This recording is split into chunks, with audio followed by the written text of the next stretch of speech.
Now let us continue our chapter. अभी तक हमने काफ़ी सारी अमेरिकन सिविलाइजेशन के बारे में पढ़ा। अब हम पढ़ते हैं कि how these voyages of explorations were made possible by the European.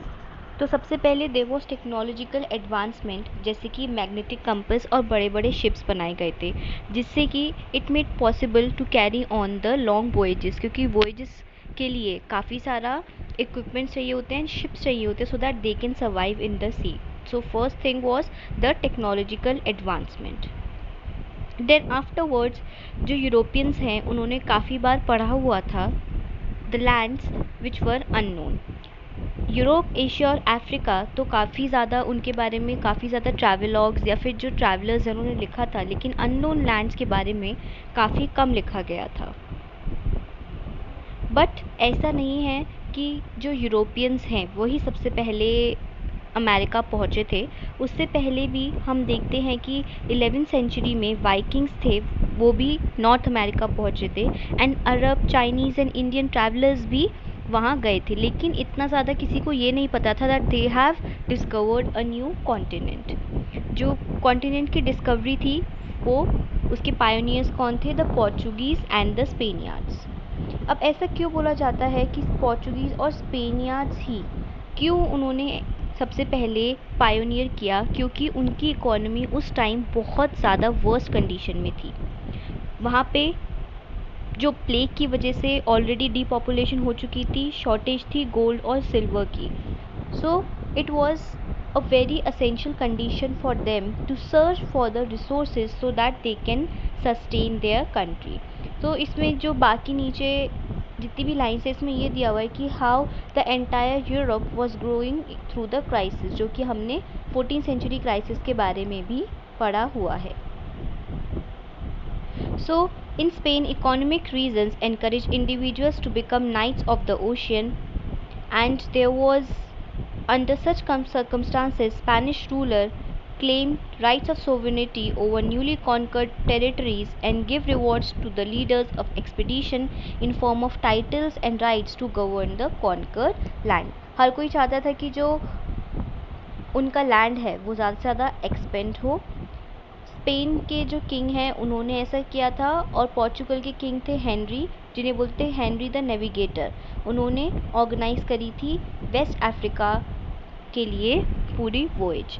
सो ये इंडिकेट करते हैं कि सबसे पहले पोर्चुगीज़ और स्पेनियार्ड्स ने किस तरह से पायोनियर किया, बिगनिंग करी वॉयजेस ऑफ डिस्कवरी की। Now the Atlantic crossing, we all know Christopher Columbus in 1592 he came to the Americas, लेकिन एक्चुअली में वो अमेरिका नहीं, he was going to India in search for the new route so that the trade can be done in the spices. लेकिन वो कहाँ पहुँच गए? America's. अपने क्रू के साथ, छोटी सी फ्लीट थी उनकी, और उनकी जो बोट है उसका नाम था सांता मारिया, एंड उसके साथ और भी छोटे शिप्स थे जिसका नाम था पिंटा एंड नीना। कोलंबस ने खुद ही कमांड करा था सांता मारिया, और 40 कैपेबल सेलर्स के साथ वो लोग 12 अक्टूबर 1942 को सबसे पहले उन्होंने एक लैंड को देखा। एक्चुअली जब उन्होंने अटलांटिक क्रॉस किया तो जो कंडीशंस थी, जो वेदर कंडीशंस थी वो बहुत ही वर्स्ट थी। सो इसलिए उनको पता नहीं चला that they have actually cross the Atlantic and they have come on the other side. So जब वो सबसे पहले कहाँ पहुँचे? बहामास। बहामास में कौन से कल्चर था? The culture of the Arawaks. वहाँ पे they went, they share their food and they वो। सो कोलंबस के अकॉर्डिंग जो अरावकास थे वो वेरी जेनरस। उसने वहाँ पे बिना किसी की परमिशन के जो स्पेनिश फ्लैग है वो होस्ट किया, और वहाँ पे अपनी जो प्रेयर थी वो भी होस्ट करी, और उसने वहाँ पे खुद को वहाँ का वाइसरॉय क्लेम कर दिया। लेकिन काफ़ी सारी जो ट्राइब्स थी, जो कैरिब ट्राइब्स थी, उन्होंने वहाँ पे अपोज भी किया, और काफ़ी बार कोलंबस को बहुत ज़्यादा परेशानी भी उठानी पड़ी, और काफ़ी सारे लोग की वहाँ पे डेथ भी हुई। लेकिन he was very keen to gain the control over the Indies, therefore once he came back he was highly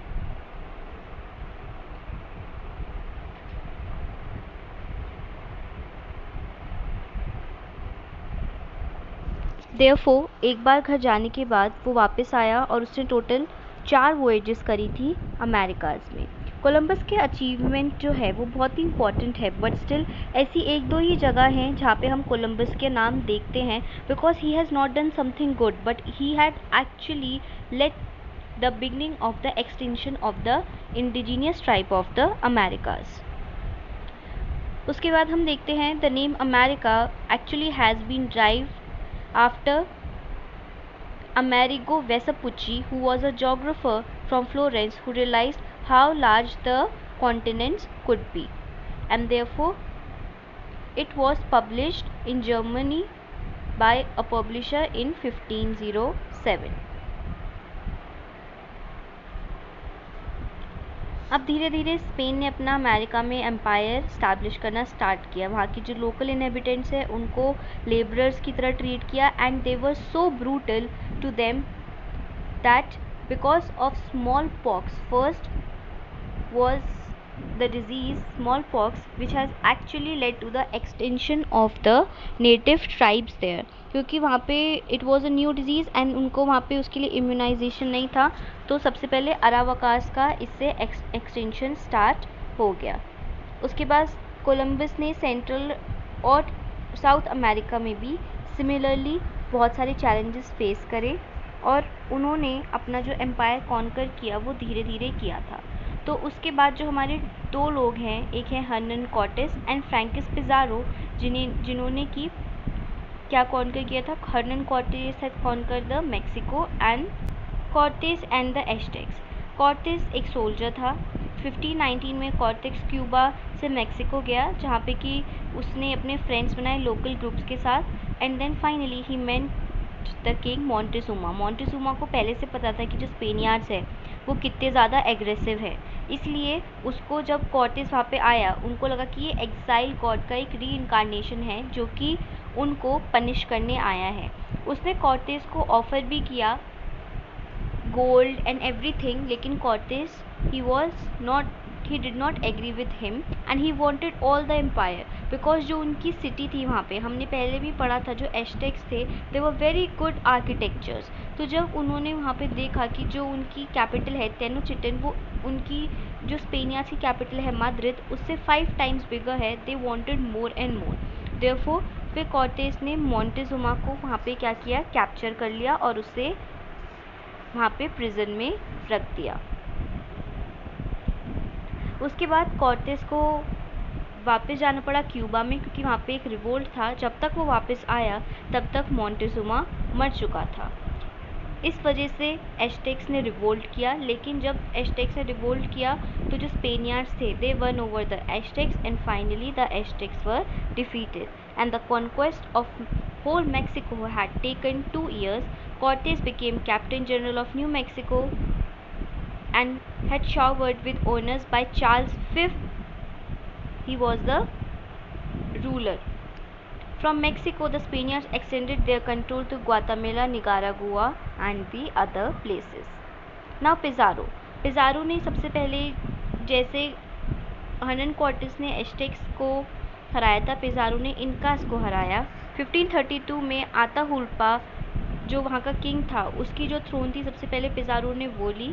उसके बाद उसका पूरा गोल्ड लिया and then he killed the king को जब वहाँ पे मारा गया तो वहाँ पे अपराइजिंग हुई, बट वो भी successfully, because they were good in technological advancement, इसलिए they were able to defeat the local इनकास।